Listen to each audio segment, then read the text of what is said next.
Hello and welcome back if you've been here before, otherwise welcome. I'm Robin Owens. I'm a singer-songwriter from Illinois. I recently graduated Berklee College of Music and today we're going to be going over my July favorites for 2020. As I'm sure many of you are aware, we are in the midst of a global pandemic, which is of course not really what we want to be doing right now, but it's where we're at. So included in my favorites this month, I would like to say social distancing, wearing a mask in public, and staying home and protecting others. You should be doing these things. Protect the people around you, protect your community, protect those people, like myself, who are at a higher risk than you. Common sense. Please care about people. Not that hard. I think the thing I am most excited about from this month is having my stuff here. Around the week after the 4th of July, all of my stuff from Boston, where I used to live, came here. It's been really nice having my stuff back, including my clothes and all of the things I used to do, my hobbies and my lighting and camera stuff. I have to mention the thing I'm sure everyone is adding to their monthly favorites, Hamilton, Hamilfilm, so good. I watched it on the 4th of July with my parents and my uncle, and I think I was the one who really enjoyed it. I don't think that everyone really understood why it's so amazing, but I'm a songwriter, like that's my thing.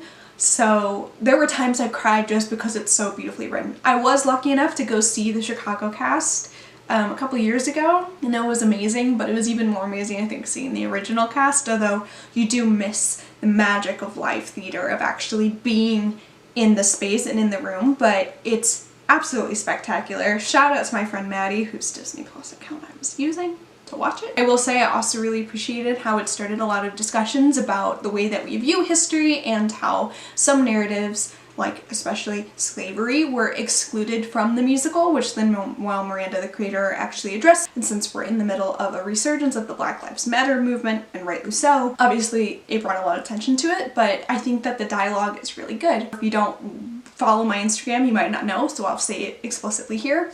Black Lives Matter. I believe in the movement. I believe that right now we are coming to terms and starting to face the systemic racism in our country and our world.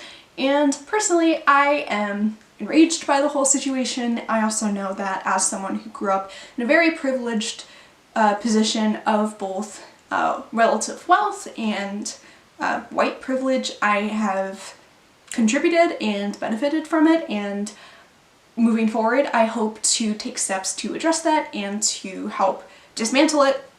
But I feel like I need to address that because something that I've been spending a lot of time on in July is educating myself, reading articles, watching documentaries and videos, and listening to people's stories, supporting the protests from afar because I cannot myself actively participate. Hopefully you're doing that too, and hopefully we can continue to do that as this movement loses the interest of the news cycle, because that's inevitably what's going to happen. I feel like it's important that we don't let this die out.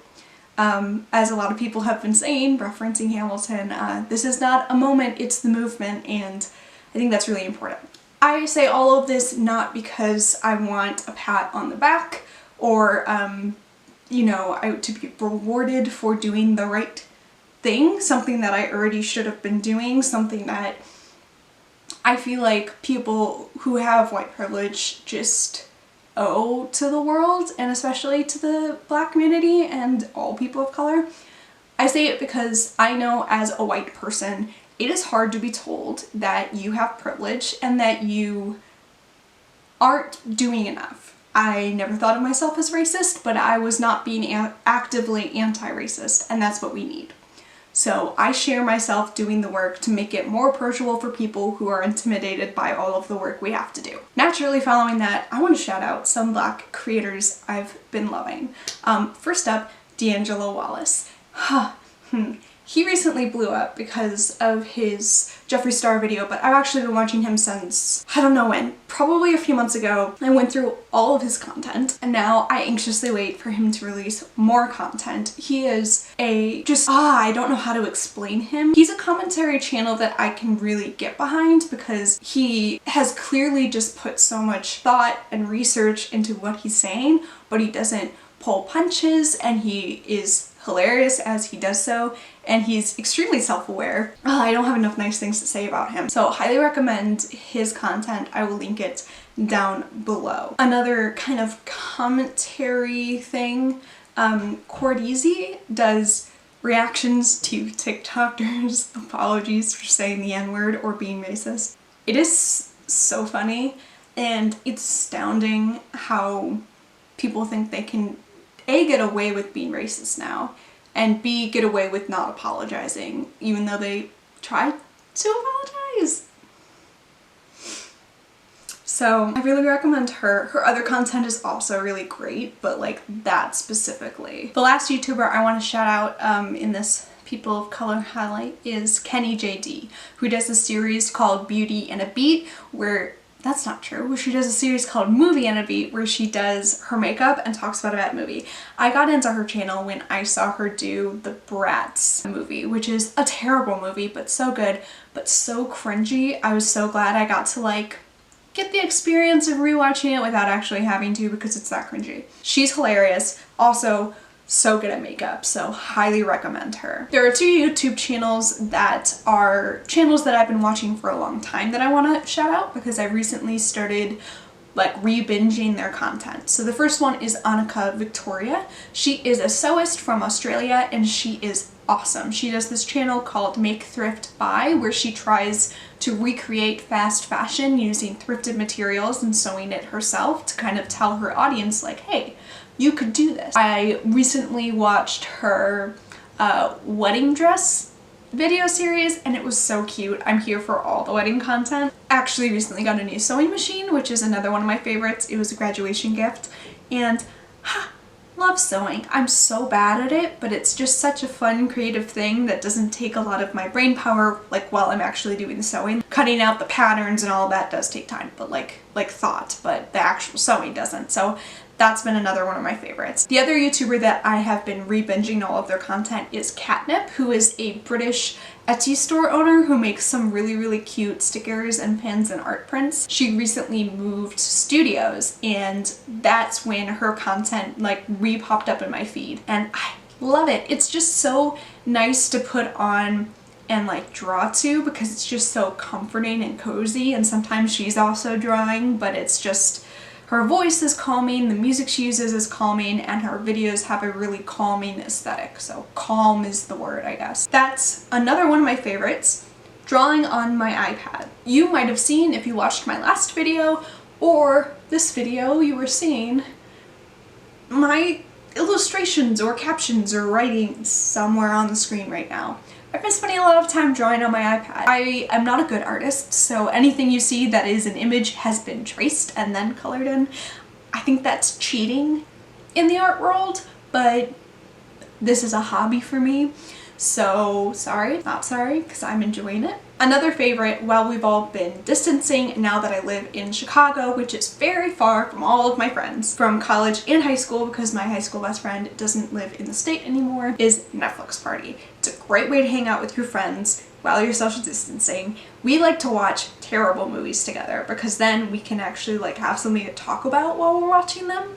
So highly recommend that. We watch a lot of like made for teen or like young audience movies that are just real bad. Netflix has a lot of those, so that's great. On to like the tangible favorites. This is the shortest section and then we will be done. Beverages. Coffee, because I can't live without coffee. Also, iced tea, the main way that I'm staying hydrated.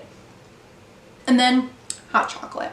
So I've been having some lung problems. Great, we thought I had coronavirus. I do not, but I might have had it in March, and I was also really sick with a respiratory illness in December. So one of those two illnesses gave me post-respiratory illness asthma. So currently getting treatment for that and feeling a lot better, but as you can probably tell by my voice, still not feeling great. Hot chocolate, when my lungs are really having a hard time, makes them feel better because it's warm and it warms my lungs and it warms my chest and it's nice. Okay, these last two are more physical things and they are a little bit more girly, so I apologize if you're not here for that. This is the best thing I've discovered. It is from Kitsch. It is a towel scrunchie. I have a lot of hair. This is actually less hair than I used to have. It takes forever to dry, and having my hair up in a towel makes my bangs dry weird. Towel scrunchie. Just get out of the shower, put my hair up in the scrunchie, can deal with it later when I'm ready. And by that time, it's dry enough for me to brush, but not so dry that it breaks. Ugh. I can't tell you how much this helps my life. It's a small thing, but I don't know what I did before this. Genius. So good. The last thing I don't physically have to show you, but it'll be, my little doodle will be on the screen. I get the FabFitFun box, not Spawn, and it came this month with a perfume oil. I love it so much. Every time I catch a whiff of it, like during the day, I'm like, oh, what's that? And it's me. That's the best feeling. I don't know how to explain what it smells like. Maybe I'll put like the scent notes on the screen, but it's just so good. And because it's an oil, lasts very long. So I am obsessed. Okay, on my Instagram, I did say that in this favorites video, I would talk about Why Are All the Black Kids Sitting Together in the Cafeteria, which is the book I'm currently reading on anti-racism. I thought I would be done with it by now.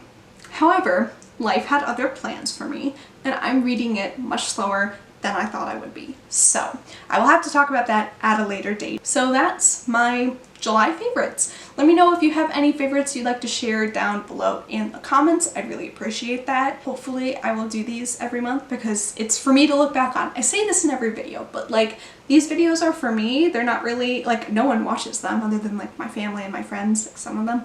So you know, it's really for me, but I'd love to hear from you. Obviously, Taylor Swift Folklore is a favorite, but I feel like I can't include that because it just came out. So anyway, I hope you'll stick around, and I hope that you'll, you know, hang out to see what other stuff I've been working on. So I'm gonna go lie down because my lungs are now mad at me for talking this long, and yeah, so I hope you guys had a good month, and I will see you next time I see you.